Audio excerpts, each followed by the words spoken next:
భవతు సహనౌ భునక్తు సహ వీర్యం కరవావహై తేజస్వినావధీతమస్తు మా విద్విషావహై. ఓం శాంతి శాంతి శాంతి. శీఘ్రమేవ కళ్యాణ ప్రాప్తిరస్తు.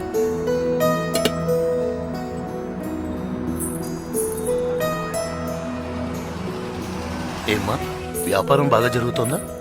ఆ దేవునిదేతో మీ ఆశీస్సులతో చాలా బాగా జరుగుతుంది గురువుగారు. శుభం. అమ్మా నాన్నని అడిగినట్టు చెప్పమ్మా. అలాగే. వీలైతే కలవమని చెప్పు. ఒక ముఖ్యమైన విషయం మాట్లాడాలి.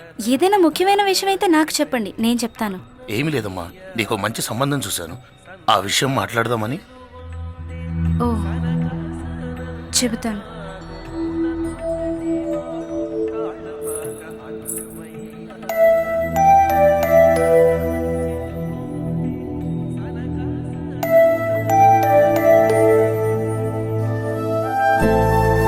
హాయ్, నువ్వేంటి ఇక్కడ?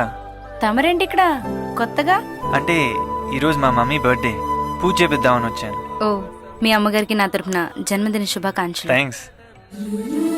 ఈరోజు నువ్వు చాలా బాగున్నావు. ఏ, ఇంతకు ముందు నచ్చలేదా? నో, ఈరోజు నువ్వు స్పెషల్గా ఉన్నావు.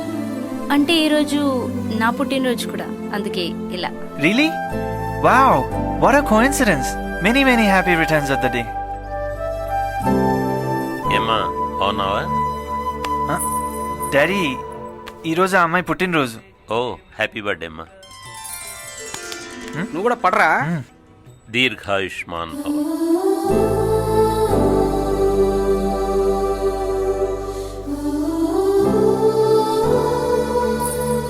వెళ్ళొస్తాను అంకుల్.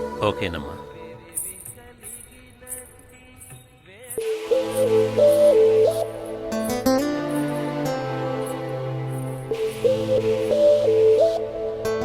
రే, చూసింది చాలు గాని గుళ్ళో గుడిసెట్ వ్యాపారాలు చేయకరా. పదహా అబ్బా నీయా.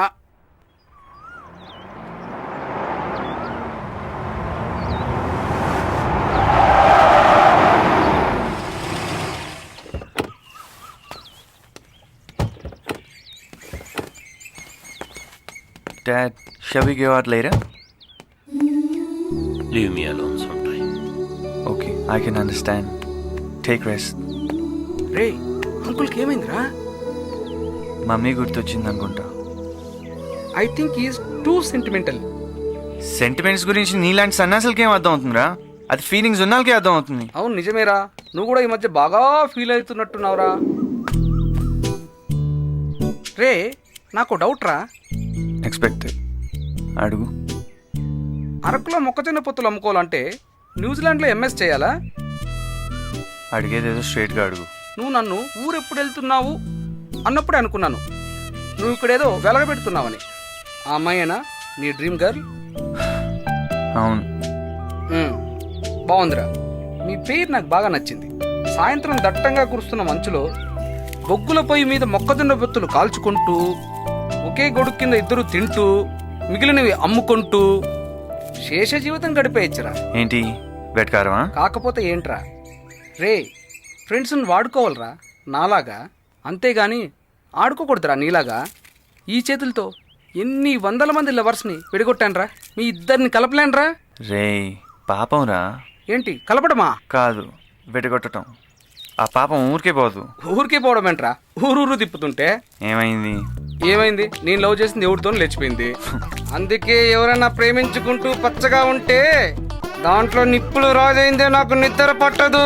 నీకు దండం పెడతా, నన్ను దగా చేయకురా బాబు. పిచ్చివాడా, నీకు ప్రాణదానం చేసినవని ప్రేమదానం చేయలేనా? థ్యాంక్స్. సరే, ఇంతకు విషయం మా అమ్మాయికి చెప్పావా? ఇంకా లేదు. త్వరగా చెప్పు, ఈలోపు ఇంకెవడో చెప్పేస్తాడు. ఈ మధ్య అమ్మాయిలు ఎవరు చెప్పినా ఒప్పేసుకుంటున్నారు. ఆ అమ్మాయి ఎలాంటి కాదు. రే, సినిమా తీసే ప్రతి ఒక్క డైరెక్టరు తన సినిమా సూపర్ అనే చెప్తాడు. ఎందుకంటే అలా అనుకోకపోతే సినిమా తీయలేడు కాబట్టి. అలాగే ప్రేమించే ప్రతి ఒక్కడు తన లవరు సూపర్ అనే అంటాడు, అలా అనుకోకపోతే లవ్ చేయలేడు కాబట్టి. అయినా 80% ఫెయిల్యూర్స్ రా. ఎందుకు? నువ్వు చెప్పేది నిజమే కావచ్చు, బట్ నేను డెఫినెట్గా 80%లో ఉన్నాను. All the best. ఈరోజు ఉదయాన్నే గుళ్ళో ప్రకృతిని చూడటం, మా అమ్మని చూసినట్టే అనిపించింది. అంతలా నచ్చింది నాకు. పైగా ఇద్దరు బర్త్డేస్ ఒకే రోజు కావడం గ్రేట్ కోఇన్సిడెన్స్. తను హాఫ్ సారీలో టెంపుల్కి రావడం, మా డాడీ దగ్గర బ్లెస్సింగ్స్ తీసుకోవడం, కాల్గాడి దయ వలన అనుకోకుండా నేను తనతో పాటు బ్లెస్సింగ్స్ తీసుకోవడం అమేజింగ్. అన్నీ నేను అనుకున్నట్టే జరుగుతుండటం చాలా చాలా ఆనందంగా ఉంది. తనకు కూడా నేనంటే ఇష్టం అని క్లియర్గా అర్థమవుతుంది. అయినా నేను ఇంకా ప్రపోజ్ చేయకపోవడం మీనింగ్లెస్. గాలిగాడు చెప్పినట్టు ఇంకా లేట్ చేయకపోవడమే మంచిది. అడికి మూడొస్తే మహాత్ముడిలా మాట్లాడతాడు. ఫాలో అవటం బెటర్. ఇలా రకరకాలుగా నా ఆలోచనలు సాగుతున్నాయి. ఇంకా చెప్పాల్సిన టైం వచ్చేసింది, కానీ మనసులో ఎక్కడో చిన్న భయం.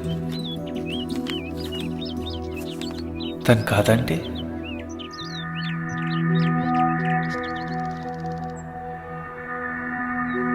ప్రతివాడి ప్రేమించేవాడే. మీరెప్పుడు వచ్చారు? జస్ట్ ఇప్పుడే.